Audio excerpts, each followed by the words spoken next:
23? 23. It certainly is. Bobby Cat! Yes, that's me.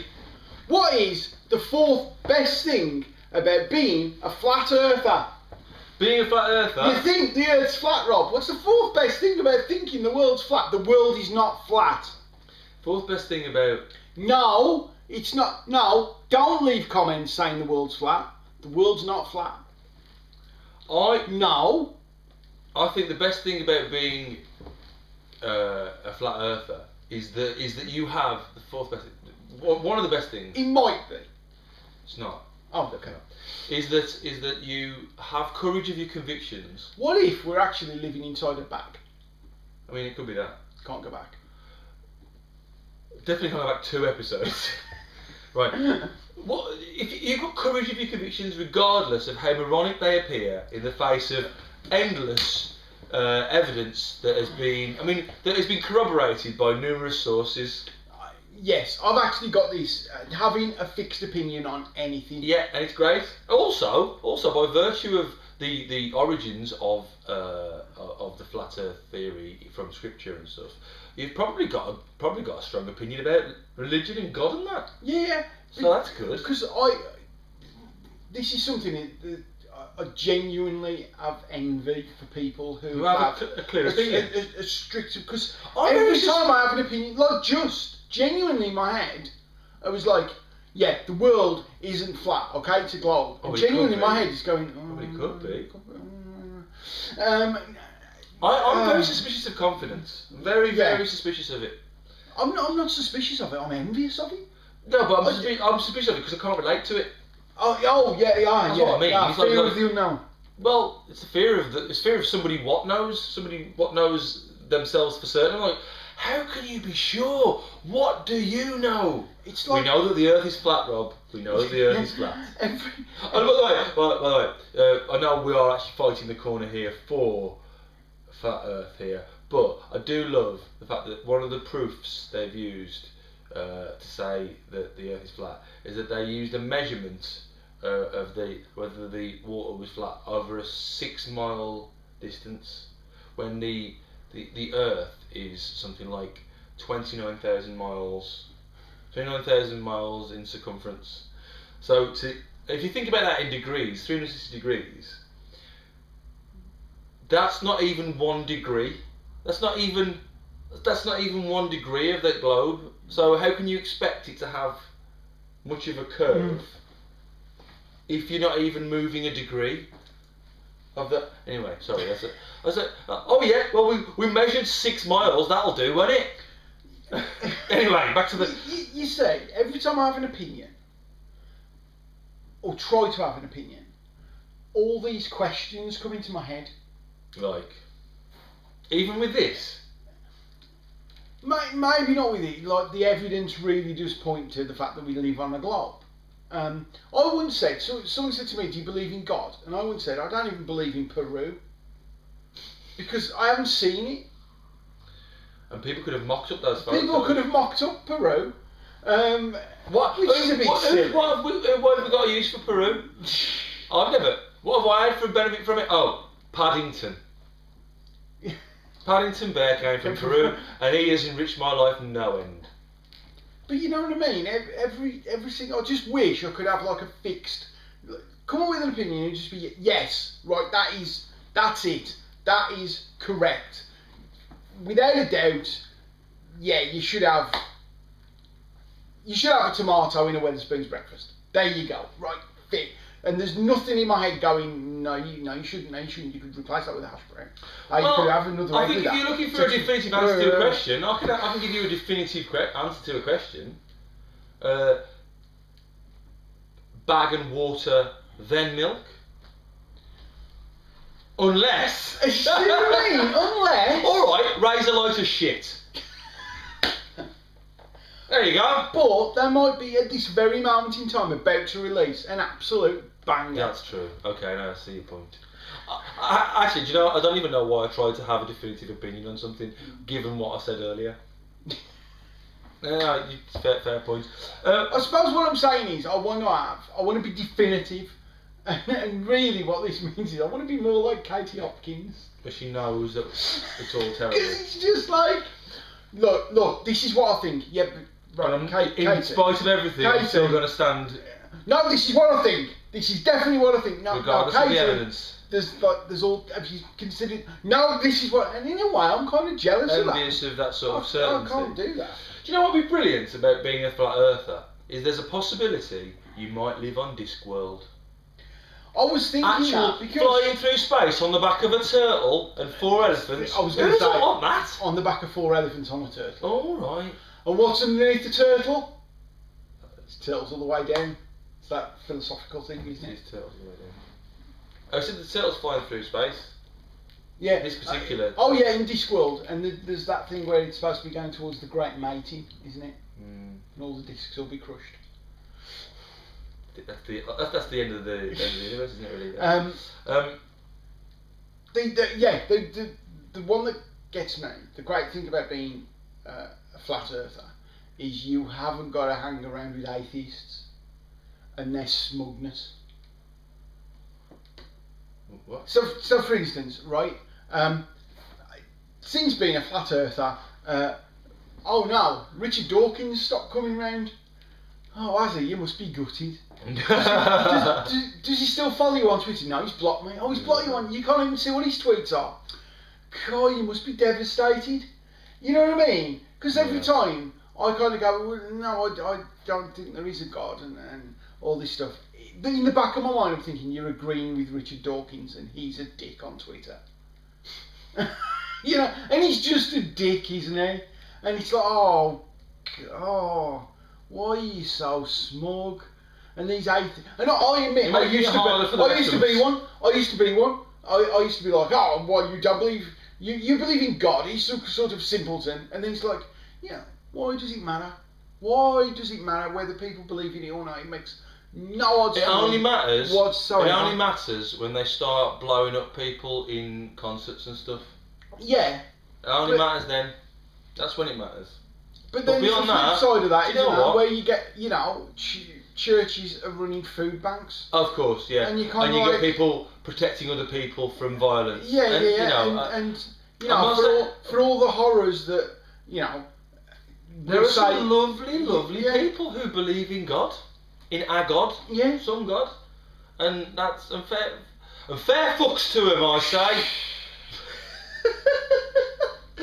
No, if you want to, you know. Anyway, exciting new opportunities for suicide. Right. If you have had enough of the world, right, and you live on a globe, you can't just jump off it. You can't. But if you live on a lovely disc like us here in the Flat Earth Society, all you got to do is climb up the wall, the ice wall around the edge. Oh, do you think there's an ice wall? They do. I kind of think. Oh, it's not. They do. Oh, sorry.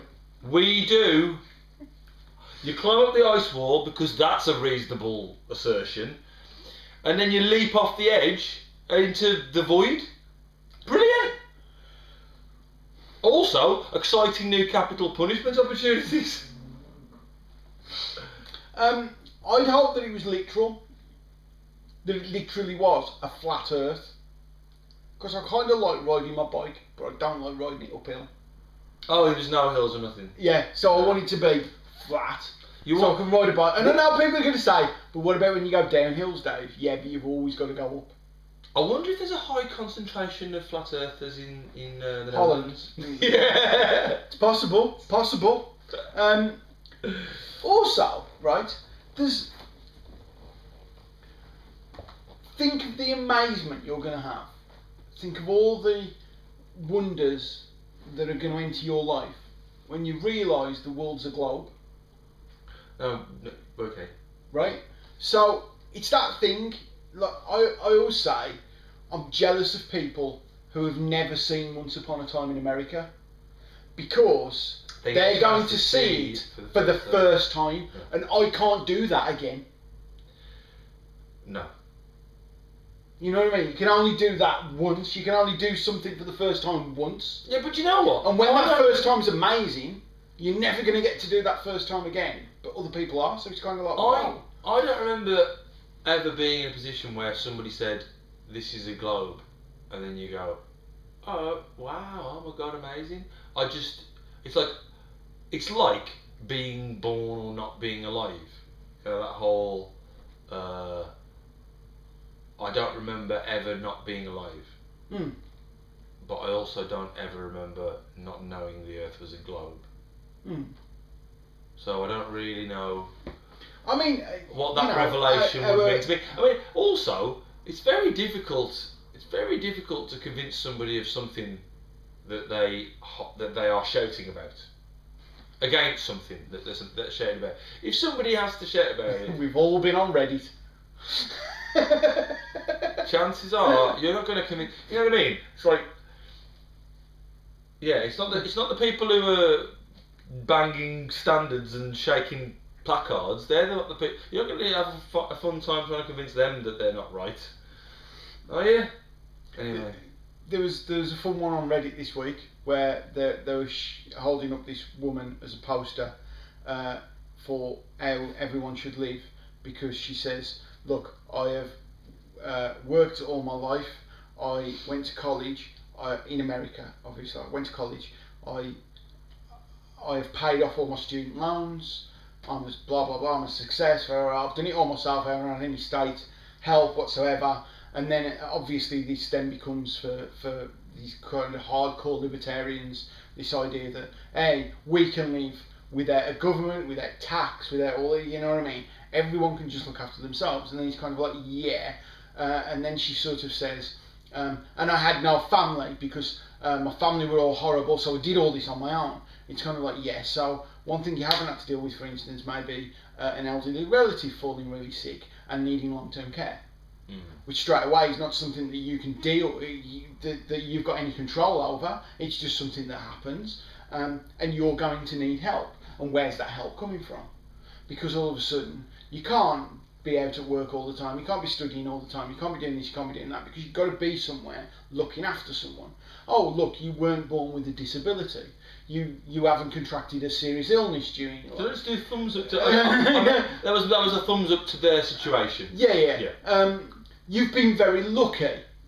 Yeah. Is how I looked at it. But they were so certain, these people, and it was kind of, they couldn't see these little. Couldn't see their own privilege. They couldn't see their own privilege, and they couldn't see how lucky people can be and how unlucky some people can't. Just today, there was a freaking story about some kid who had sepsis. And ended up losing his feet and his hands to sepsis. Yeah, and it's just kind of like, you can't then expect that person to just make their own way in the world. As a society, surely we should be helping these people out. But it tends to be that when people are certain about things, and it sounds like I'm certain about that, because I'm also then going, well, shouldn't society, shouldn't the capitalist model be able to pick some? I don't know, but I just wish I could have an opinion, Rob. It'd be nice. It would be nice. I just want to be able to finish a sentence. Oh, there's one. And there's another. What a brilliant thing about being a flat earther is you would have a definitive answer to the question: how many stalactites are there?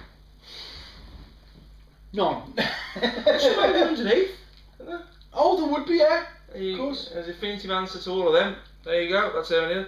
Clear weather patterns. Clear weather patterns. Right. Bear in mind, if you go by there isn't an ice wall model, the water is at risk of falling off the edge.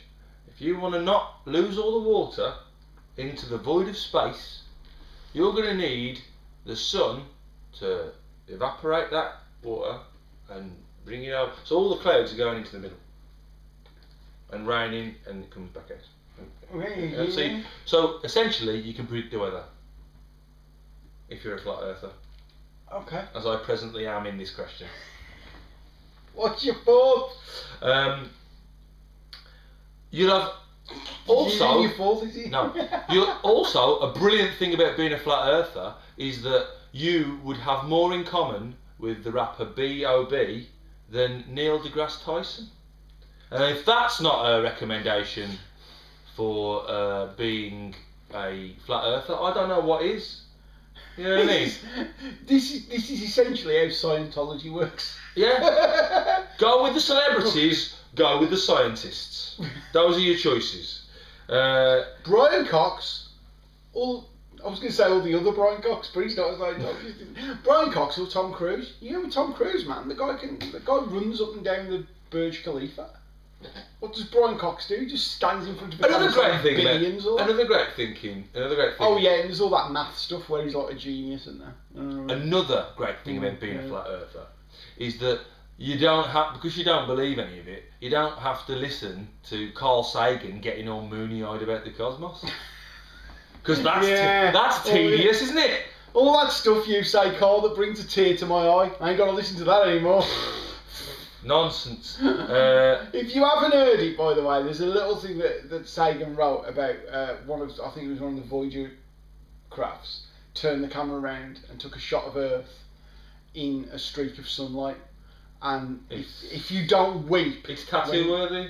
It is. Yeah. If you don't weep when you read what Carl Sagan put about that, then you're dead. You are dead. Yeah. They read it out to people in hospitals, and if they don't respond, they get finished. Turn him off. Oh, he's a flat earther. Brain dead. I'm going to see if I can find it. You've got a better chance of finding. Isn't it small blue? Wait, leave me to it. Okay. Anyway, you've got a better chance of finding Atlantis if you're a flat earther. I mean, we've mapped our globe, but if you're a flat earther, it's going to be somewhere under there, isn't it? It's got to be, hasn't it? Somewhere. Got to be somewhere under there. I think flat earthers are probably better at socialising, and I'll tell you why. Right, this ties into a different one.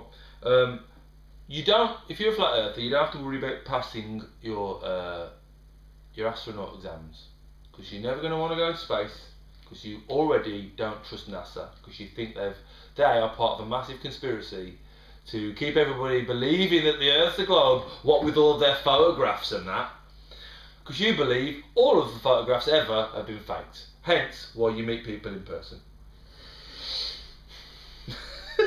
Yeah, I like that. It gets you. I was going to say it gets you off the internet, but a lot of these people are on the internet. Yeah. So I've found it, by the way. Okay. Well. What I'll do is I'll put a picture up, and you'll see some streaks of light and a little white dot. And what Sagan wrote was, look again at that dot. It's that's here. That's home. That's us. On it, everyone you love, everyone you know, everyone you have heard of, every human being who ever was, lived out their lives. The aggregate of our joy and suffering, thousands of confident religions, ideologies and economic doctrines. Every hunter and forager, every hero and coward, every creator and destroyer of civilization, every king and peasant, every young couple in love, every mother and father, hopeful child, inventor and explorer, every teacher of morals, every corrupt politician, every superstar, every supreme leader, every saint and sinner in the history of our species lived there on a mote of dust suspended in a sunbeam. God. Props. He had away with words, didn't he? Props. Props to Carl Sagan. I mean, you have actually. But it's flat. What was good? What was? Oh. It's lucky you took a photo. They took a photo of it from that particular angle where it looked flat. Where you couldn't see the turtle. You could just. What you've done there though is that now people don't need to go and look for it. I'm sorry, Rob. I'm sorry, Rob. Rob, got something in my eye, Rob. Two more. You're crazy. I've got one more. I've got one more actual justifiable answer, and then I've got my fourth. All right. Okay. So the best thing, one of the best things about being a flat earther is that Yaz was correct. The only way is.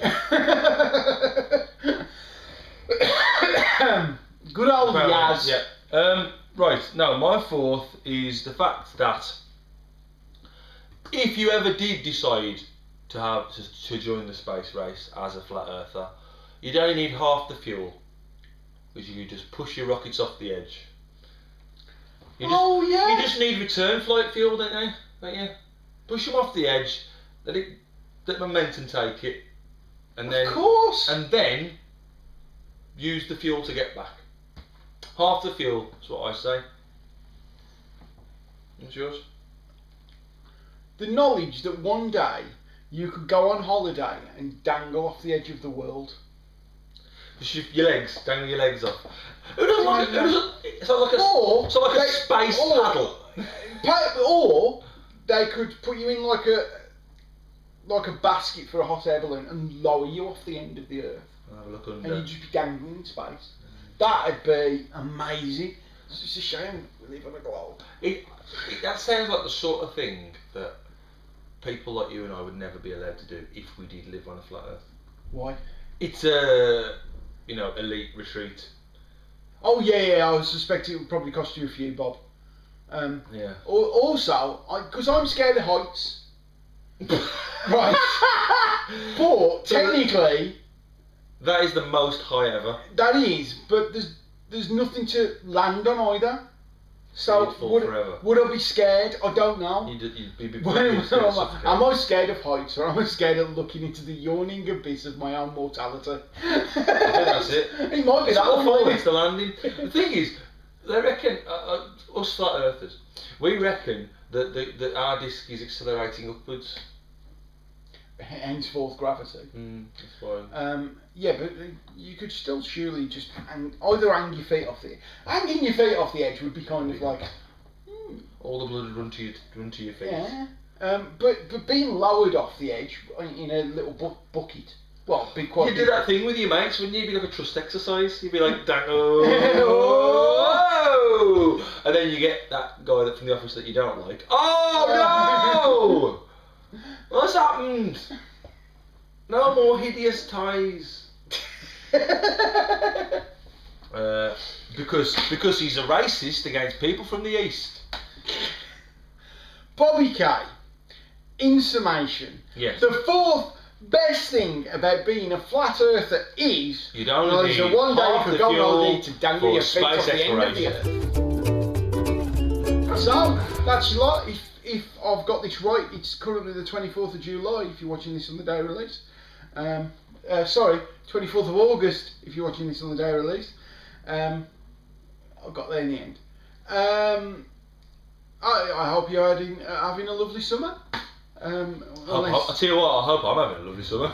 Yeah, because you're in Edinburgh for the month. You'll be there then? I'm not there then. Oh, you'll be I'll be back home. But I hope you've had a lovely summer. I hope I have had a lovely summer. And I hope against hope that we actually find the time to record a couple of episodes in a meadow or something. Yeah, we're hoping to record a couple of episodes in Edinburgh. We've got to, otherwise you're not going to see. Believe that we're there. Yeah, maybe we can. So it should be quite nice. So like, comment, subscribe, do all that, and hopefully see you on. Oh yeah, send us questions. Because otherwise, one of these get more of this. I definitely didn't cry at the Carl Sagan quote. I had something in my arm. And see you, hopefully, as long as we manage to record something in Edinburgh on the 4th of September. Bye.